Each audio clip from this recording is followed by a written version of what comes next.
How's it going, everyone? College Lefty, and in this video I'm going to be going over some more advanced hitting tips. I want to show you all how I was able to use these hitting tips that I've been giving out to stay consistent at the plate, to stay consistent with hitting in this game, and I was able to win 9 games in a row in this event and unlock a 12-win diamond. So we'll go ahead and get into the gameplay, mainly focusing on the offensive side of things. I wanted to show and provide a couple examples of some slow motion hits. Once again, I also wanted to talk about the difference in good swings, and here's a great example right here. Cody Bellinger hits a good, okay double, or it turns into a triple, but a gap shot to the left center field. But I am definitely late on this swing. If you notice this slow motion breakdown, if I swing earlier on that and I pull that pitch and even get just early or early feedback, that's probably a home run.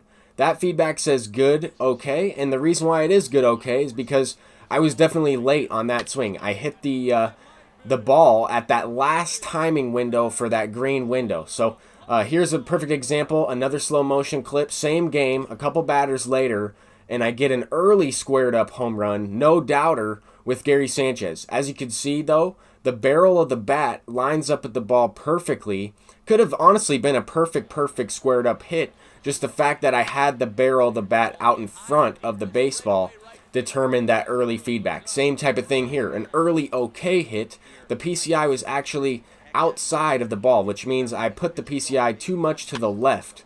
But the barrel of the bat squared up the ball perfectly and smacked it out for a home run. We're also playing at Ship It on All-Star, so there are a few factors. Christian Yelich made a remarkable play in this game, and I figured I would upload it to Twitter, and I did. I got a lot of awesome comments and feedback on that video, and really that opened up this game entirely. I mean, that was a 2-out momentum swinging play, and it really got something going for me on the offensive side in this game. Hit 2 home runs, 2 no-doubters, good squared up pitches that I was also out in front of. If you notice, it was more towards that first green window, or if you notice that feedback that shows where you're where your bat is swinging through the ball or through the zone, I was definitely borderline in that yellow-green range.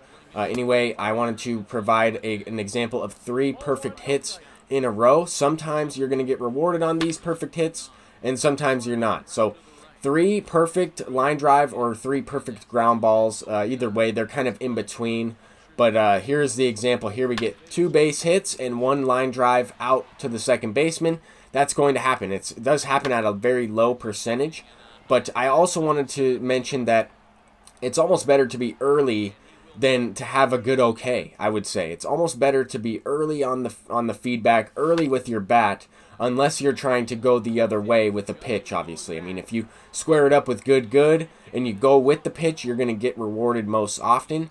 But you can get rewarded with early feedback if you pull an outside pitch, depending on the pitcher's feedback with that specific pitch, whether they're using meter, analog, pulse, depending on if they got early, just late, very late, depending on that pitch feedback, depending on the hit chance for the ball that is being thrown. So there are a lot of factors that go into hitting and staying consistent at the plate. In this game, I was down to my last 3 outs, down by 2 runs, and I ended up getting a rally going and taking the lead and ended up winning this game. So that opponent probably should have taken out Aaron Loop. He probably should not have thrown to a lefty with the lefty to Ketel Marte in that situation.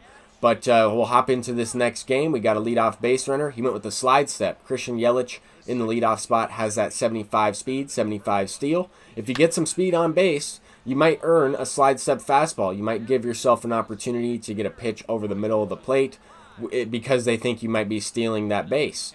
So luckily it got me off to an early start in this one. A 2-run shot from Gary Sanchez. Juan Soto off the bench. That pitch was hung right over the middle of the plate. A curveball. After we get the confidence down on the pitcher, he's more likely to throw pitches right over the middle. I mean, he was 21 pitches in. We already had a couple home runs in the game. And then when he goes to the new reliever, if you can get on the new reliever pretty quickly, same type of thing as if it would be a regular baseball game. As soon as the relief pitcher comes in, if you can get something going, it's not a good look, and it makes it very difficult for the other team's manager to kind of figure out, okay, who am I going to next? What are we doing out there? what's going on type of situation. So we get a 7-0 lead in this game, but I'm not done. I mean, I'm going to continue to try to hit.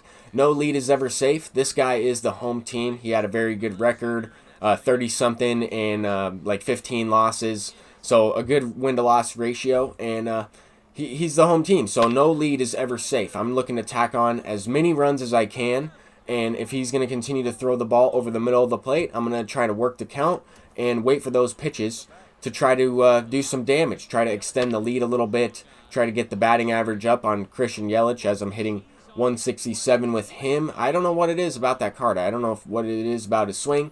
For whatever reason, I just tend to pop up, tend to get just underneath the ball. But as I use him a little bit more in this video, hopefully I can get some production as we move later on towards the 12-game diamond, or throughout this run. Starting off at 3-1, we needed to win 9 in a row. So hopefully we can get some production from some of the guys at the top of the lineup, as well as some of the guys at the bottom of the lineup. So just have that balance throughout the entire batting order, as well as a productive approach at the plate for each and every hitter. I mean, I'm looking to attack fastballs. I'm really hunting fastballs in this video. If you notice, the majority of my hits are coming off of fastballs, and then the other ones I'm kind of just reacting to the off speed and almost getting lucky sometimes, because I'm kind of double reacting. If you notice on this swing right here, I kept the PCI still. I was waiting for the fastball inside. Sometimes I'll tend to drop it even though I'm sitting on a specific pitch.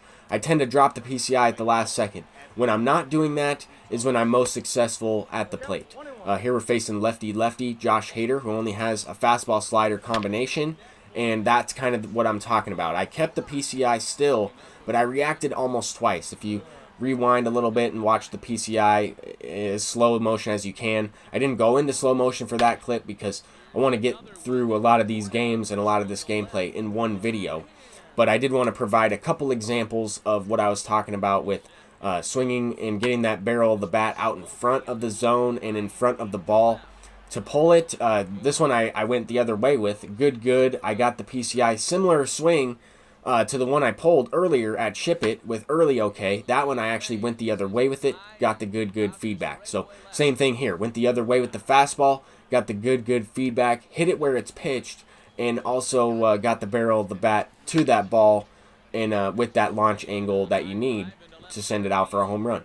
This one with Pete Alonso, he even has more power than Cody Bellinger, but hit to a different part of the yard, and I did not necessarily get all of that baseball. I mean, the contact attribute will certainly come into play with some of these hitters. I mean, the higher the contact, the better off you're going to be, slightly missing the PCI, regardless of what the vision attribute is, and that's a little bit different than what we've seen in previous years. So it's all about adjusting and adapting to the new features and the new, I guess, meta of this year's game, which, I mean, for the most part, the meta hasn't really changed all that much, but, I mean, control on pitchers is a little bit different. I would say contact versus vision is a little bit different for that meta. That's kind of where I was going with that, but power is always king. And here we get another fastball low and away, or fastball middle away, and we smack it out for a no-doubt home run. So any insurance runs are always good. Now we're actually 11-1. We've won 8 games in a row, and now we're looking to finish this one off, try and get this 9th win. And this opponent is a good player. He's also the home team. He's got a pretty solid team facing Jack Flaherty, a card I haven't faced at all throughout playing this event. And he goes with the fastball, very first pitch of the game, and I went the other way with it. Smacked it with good. Christian Yelich clutching up in this 12 game, or I guess the game for a 12-win diamond. We can get an 85 to 89 overall diamond live series player, and that would help if I didn't have all the live series collections done. It would help me be able to use that player in this event, let's say.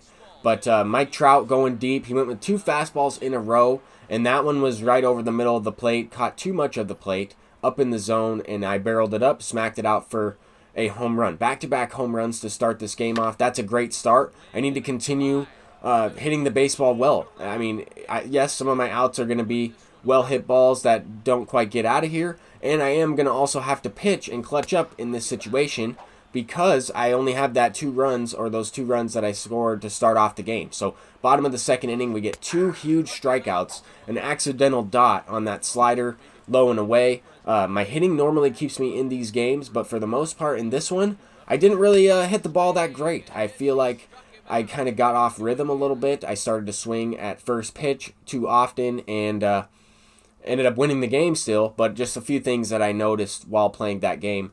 Anyway, we got Jose Altuve and Michael Brantley, a couple of Astros players. I'm going to go ahead and sell those guys as I already have all the collections complete, like I mentioned. But that's going to do it for this video. These hitting tips are pretty useful if you're using them to the best of your ability. If you are just starting out the game, definitely work on tracking pitches and determining which pitches are balls and strikes, taking those pitches low in the zone. Little things like that will certainly help.